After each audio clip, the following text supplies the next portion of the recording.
Yo, what's going on? It's a party this weekend? Word.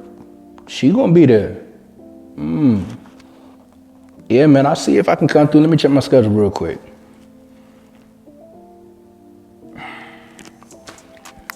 Bro, I got a wedding this weekend. How long is it gonna go? It's gonna end at midnight? Nah, man, my joint end at midnight. All right, man, I had to catch the next one. So you want to be a wedding photographer? We'll see about that.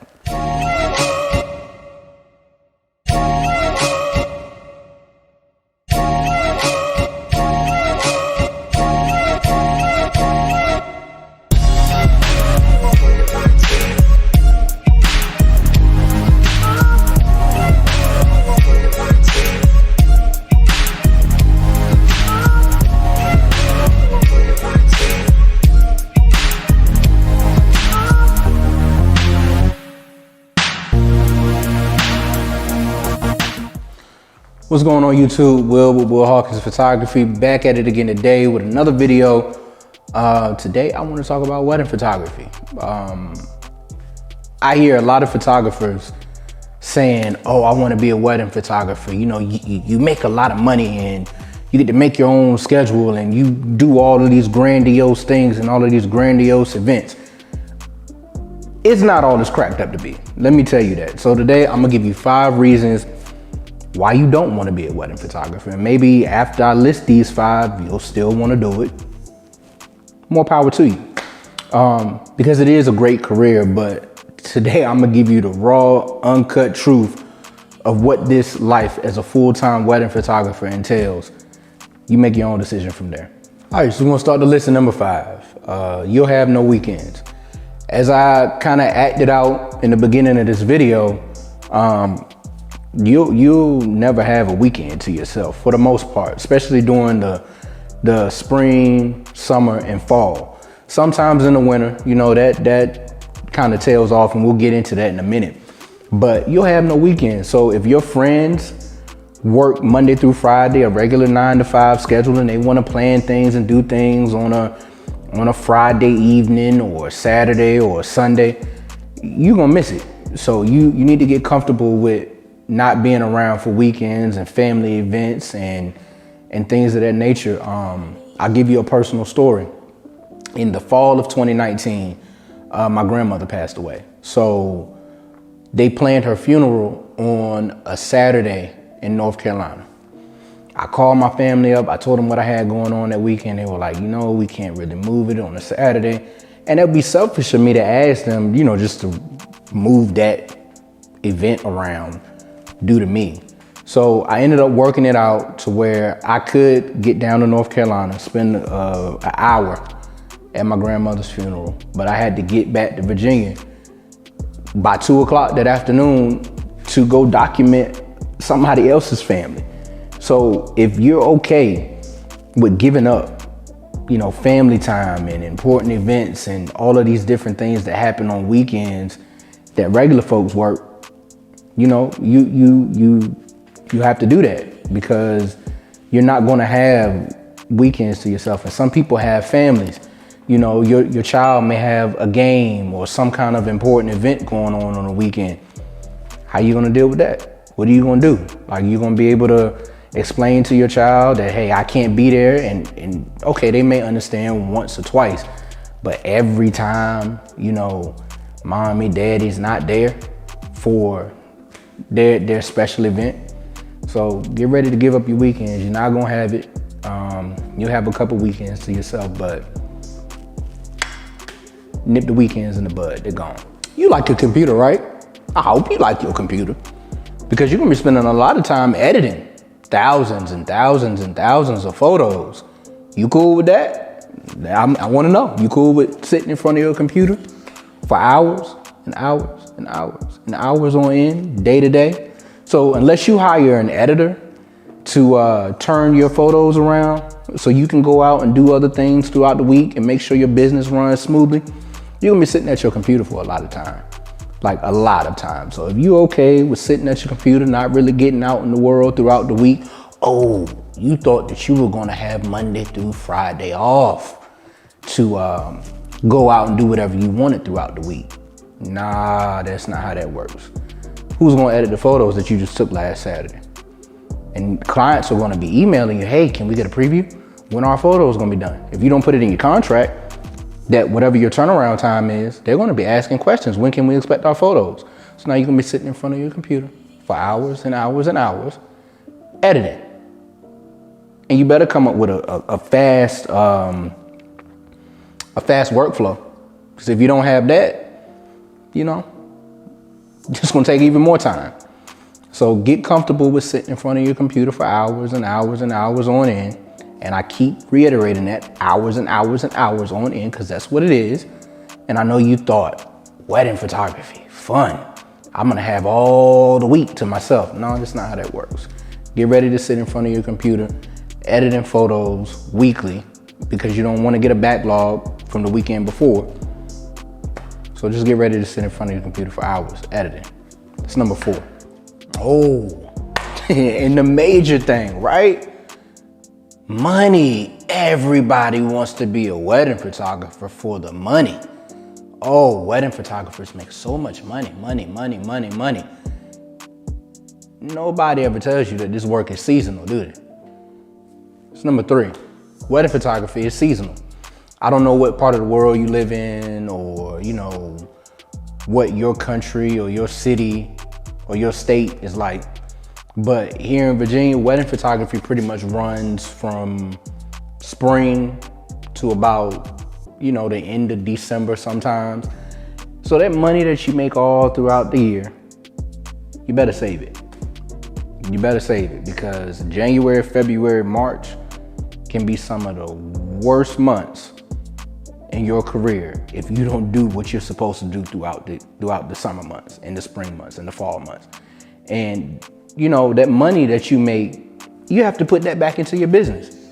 So it's not all about the money. Like I hate when I hear people say, I want to be a wedding photographer because that's the only way to make money. That's the only way to make a lot of money in photography. No, it's not. It's one of the ways, but it's seasonal.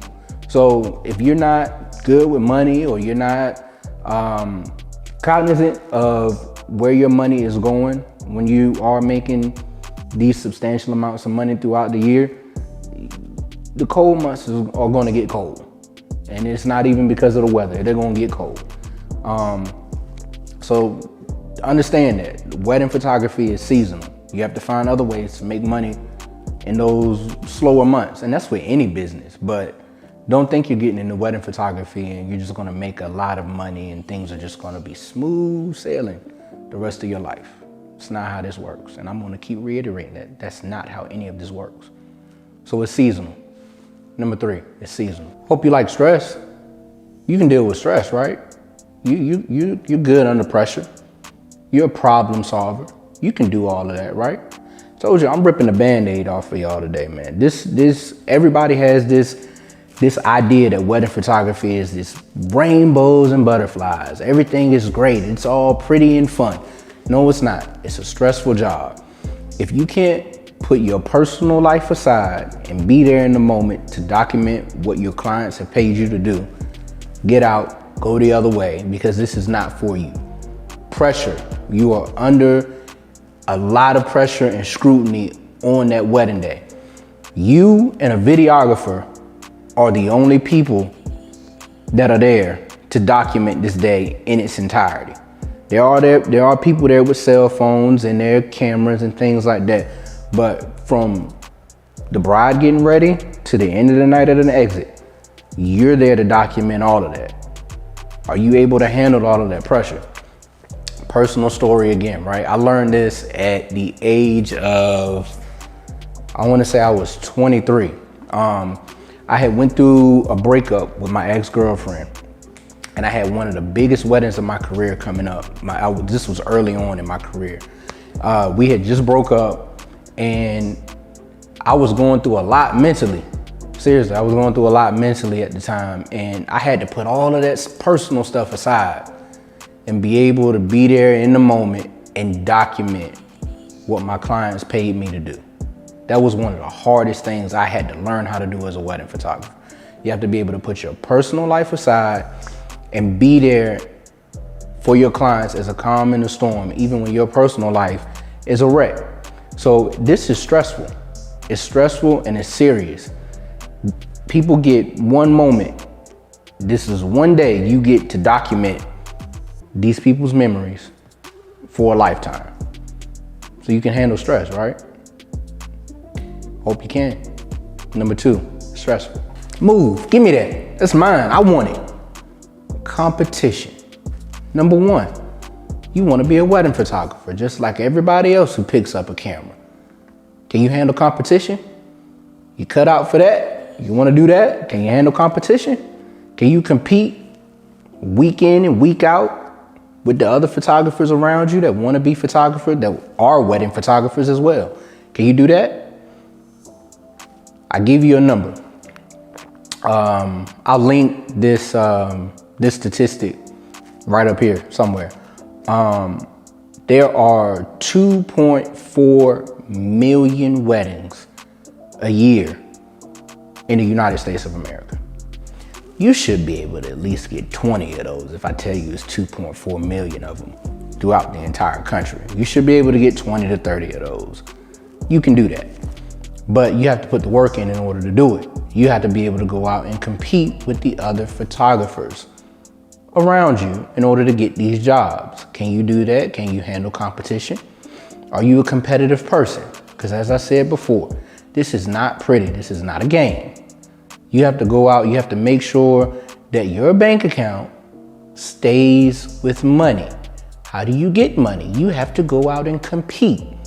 So you a competitor, or are you just gonna sit back and hope things come to you?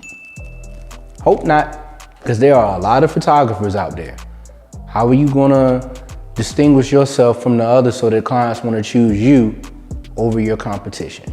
I hope you're a competitive person, because you gotta compete in this game.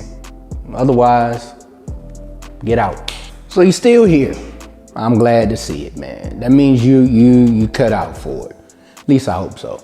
I know that was a bleak outlook, but I hate hearing other photographers when I talk to them, I want to be a wedding photographer. I want to be a wedding photographer. Listen, this is not all fun. I mean, it is fun. I love every client that I have documented in the past 10 years. I appreciate it. I appreciate every vendor that I've ever worked with. It's fun. It is, but it's not for the weak. It's really not. And I hope that you make the right choice for yourself and for your own sanity. You have to really want this, and if you do, go through. Persevere, go through, and do what it is you need to do for you to make yourself happy and make your heart content. But there are things that come with this that people don't really talk about. And make the best decision for yourself, because this is, like I said, 5 through 1. All of this is stressful. So make the best decision for yourself. And if wedding photography is for you, I wish you all the best. You guys can reach out to me at Official Will Hawk on Instagram. I'm happy to answer any questions. I've been doing this a long time, so I kind of know a lot about it. And I'll see y'all on the next one. Appreciate you.